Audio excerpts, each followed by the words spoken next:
Et comme convenu, Sandrine Georges Skinner nous a rejoint sur ce plateau. Bonsoir Sandrine. Bonsoir Karl. Alors Sandrine, tu es une militante française contre la peine de mort depuis des années. Tu te bats pour son abolition dans le monde entier, aux côtés de l'association Ensemble contre la mort, on peut en dire un mot. Contre la peine de mort. Contre la peine de mort, oui, contre la mort, ça serait malheureusement perdu d'avance. Et tu es devenue Madame Skinner à la suite d'une relation épistolaire avec ce condamné à mort depuis 15 ans, depuis 95 je crois. Oui, il est condamné à mort depuis mars 95, oui, c'est exact. Alors, la première question qui me vient à l'esprit, c'est, tu t'es dit, quand tu as connu son histoire, je peux le sauver, et puis de fil en aiguille, tu t'es dit, je vais l'épouser pour mieux le sauver? Non, pas du tout, ça n'a rien à voir. Alors, explique-moi comment... Notre histoire perso, c'est notre histoire perso, ça nous appartient, c'est notre vie privée. C'est votre vie privée. Non, mais je voulais pas de détails scabreux, hein. Ah non, mais c'est pas le détail scabreux, c'est que je ne l'ai pas... D'abord, quand je l'ai rencontré, je me suis pas dit... On dit que l'amour donne des ailes, c'est ça le sens de la question. Non, mais ça, c'est vrai. Mais en dehors de ça, quoi qu'il arrive, je l'aurais sauvé. J'aurais essayé de le sauver. Mais quand je l'ai connu, je ne connaissais pas son dossier. Oui, mais tu as peut-être plus d'arguments maintenant que tu l'aimes. Je n'ai pas plus d'arguments parce que le dossier est ce qu'il est, mais par contre, ça me donne beaucoup plus de force, oui. Des ailes. Ça décuple la force, c'est une certitude. Bon, ok, alors c'est ça que je voulais que tu me dises. D'accord. Et maintenant, on arrête là. Il est accusé d'un triple meurtre, donc celui de sa compagne et de ses deux fils, des meurtres qu'il a toujours nié avoir commis, même en garde à vue, enfin l'équivalent de la garde à vue, il n'a pas reconnu. Il a toujours dit, c'est pas moi, et pourtant, eux, là-bas, ça se passe au Texas. C'est un État assez spécial. Dans une petite ville, dans un comté qui est particulièrement spécial aussi. Oui, d'ailleurs, on peut en parler un peu. C'est une ville assez corrompue. C'est un comté qui est très corrompu, oui. Les avocats généraux tombent les uns après les autres pour possession, intention de distribuer, amphétamine, possession d'armes illégales, pornographie, pédophilie. Bon, c'est de ce niveau-là quand même. Hein. Et c'est des gens qui se protègent tous les uns les autres. Donc c'est vrai que plus les années ont passé, et plus le dossier est enterré, et plus de gens ont de choses à perdre, et plus c'est difficile de faire ressortir la vérité. Et ça, c'est la problématique d'aujourd'hui. Et donc, on se retrouve ce fameux 24 mars dernier, date de l'exécution. Donc ça, c'est, je te disais avant, c'est carrément c'est le film hollywoodien par essence. Alors, tu me disais pas hollywoodien. Ah, c'était tout sauf hollywoodien, c'est clair. Hein. Oui, toi, tu y étais. Ah oui. Donc alors, comment ça se passe ? Comment ça se passe la journée, tu veux dire, ou l'ambiance L'ambiance, décrit, c'est ça qu'on a envie de comprendre, quoi. L'ambiance, elle est difficile à décrire parce que tu es dans une attente qui est insupportable, il n'y a pas de mots. On dit c'est le jour, donc déjà le jour, pour lui... tu sais le jour, tu sais l'heure, et tu sais comment tu vas mourir. Alors comment il doit mourir ? C'est l'injection létale au Texas, hein, puisqu'il n'y a qu'une seule méthode d'exécution. Proposée, je dirais, puisqu'il y a certains États où il y a le choix entre deux méthodes d'exécution. Détail affreux, on sait qu'il ne meurt pas tout de suite. Non, et puis on sait surtout qu'il y a une vraie problématique avec l'injection à l'heure actuelle. C'est qu'au Texas, les 3 produits qui sont utilisés, un de ces produits n'est même pas aux normes vétérinaires. C'est-à-dire que les vétérinaires n'ont pas le droit d'utiliser ce produit pour euthanasier des animaux. Donc c'est vrai que Hank n'a jamais eu peur de la mort, mais c'est vrai que l'injection le faisait vraiment flipper. Ouais, ça, c'était une très grosse angoisse pour lui. Et c'était une attente, et on est hors du temps. Je ne sais pas comment te décrire. Tu es dans une espèce de moment... Et je suis hors du temps depuis même le 22 mars. J'ai le sens de l'heure, mais j'ai absolument plus le sens des dates. Mon calendrier, il est parti. Lui, il s'est préparé, il se dit, bon, en fin de journée, là, puisque je crois 17h25... Ça devait être 18h, l'exécution. Alors normalement, c'est 18h, oui. Donc, le sursis est arrivé à 17h25. Il sait qu'à 18h, il va mourir. Comment est-il ? Ça, écoute, moi, je l'ai au téléphone dans l'après-midi. Comme épreuve, il n'y a rien de pire, quoi. Si on nous dit, demain, à 18h, t'es mort... Et tu sais comment et tu sais où. Alors, comment il le vit, lui ? Il l'a vécu, je vais te dire, presque comme beaucoup de condamnés à mort, tristement. Il l'a presque vécu comme la seule libération possible dans un système judiciaire tellement corrompu où la mort devient ta seule issue. Donc lui n'y croyait plus du tout ? Ah non, il n'y croyait plus. Moi, quand je l'ai eu au téléphone l'après-midi, on a ri, on a parlé de plein de choses. Hein. On n'était pas ni en déni de la mort, et en même temps, ça ne l'empêchait pas de se projeter dans un avenir éventuel. Et quand il m'a demandé ce que je pensais qu'il allait se passer, et moi je lui ai dit, mais moi je suis sûre que tu vas vivre et que tu vas avoir un sursis. Il a éclaté de rire. Et je lui ai dit, mais pourquoi tu te marres ? Et il m'a dit, mais je me marre parce que je suis à 3 mètres de la chambre d'exécution, donc tu me dis que je vais vivre, ok, mais tu serais là et tu verrais ce que je vois, tu penserais pas pareil. Je lui ai dit, mais je sais que c'est difficile pour toi d'y croire, mais en tout cas, nous, on y croit tous. Donc, il faut que tu t'accroches à cette idée-là. Moi, je suis certaine que tu vas vivre. Et quand tu dis ça, toi, à ce moment-là, au téléphone, tu y crois vraiment ou tu lui dis ça pour lui remonter le moral ? Ah non, moi, j'y croyais vraiment. J'y croyais vraiment. Peut-être parce que j'avais besoin de m'en convaincre aussi pour tenir. Ça, je peux pas... Imagine qu'il ait été exécuté.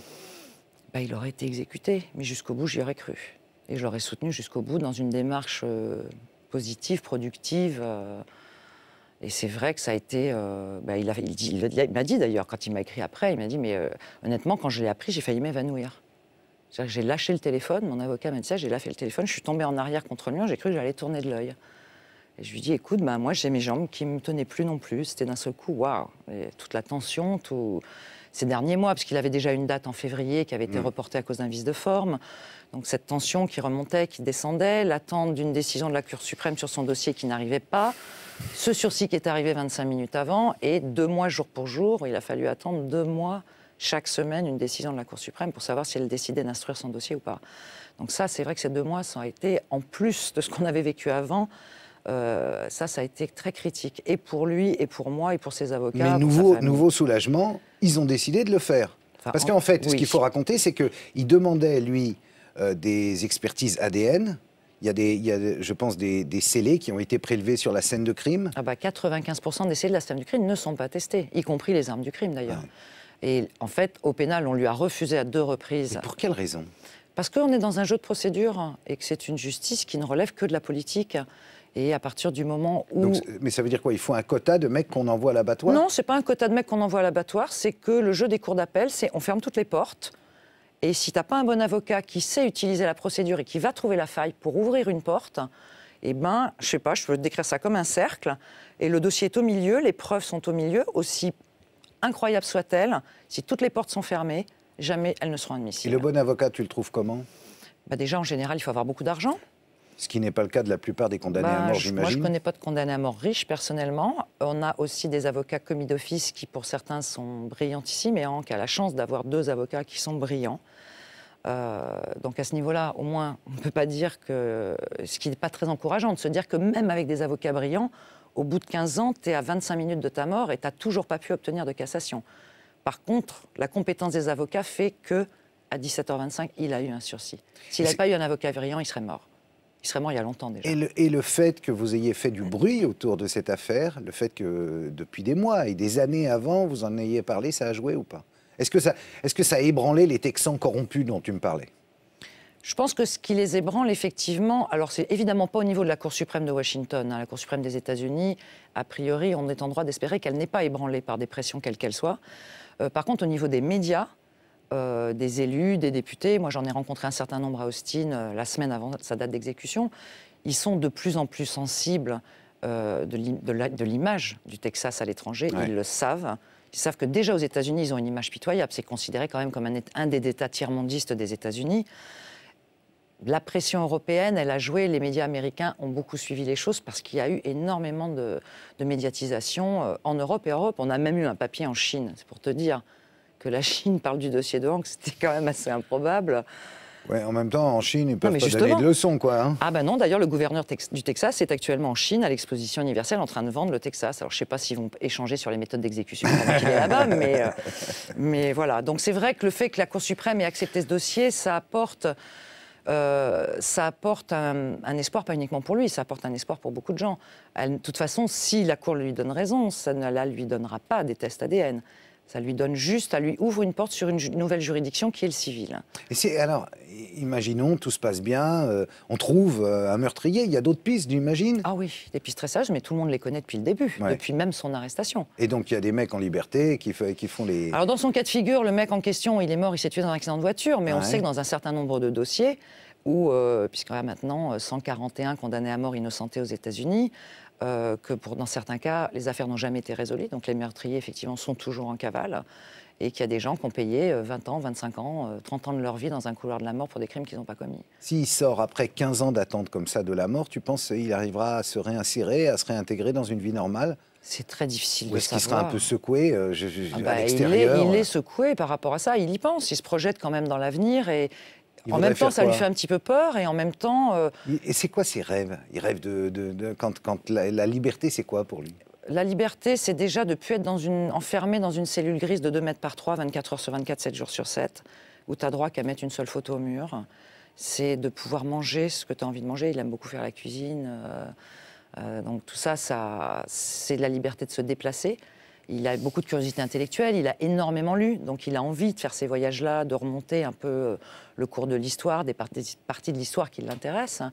Mais c'est vrai que dans les innocentés que je connais, certains vont bien, sont relativement bien équilibrés, d'autres vont assez mal, mais travaillent bien.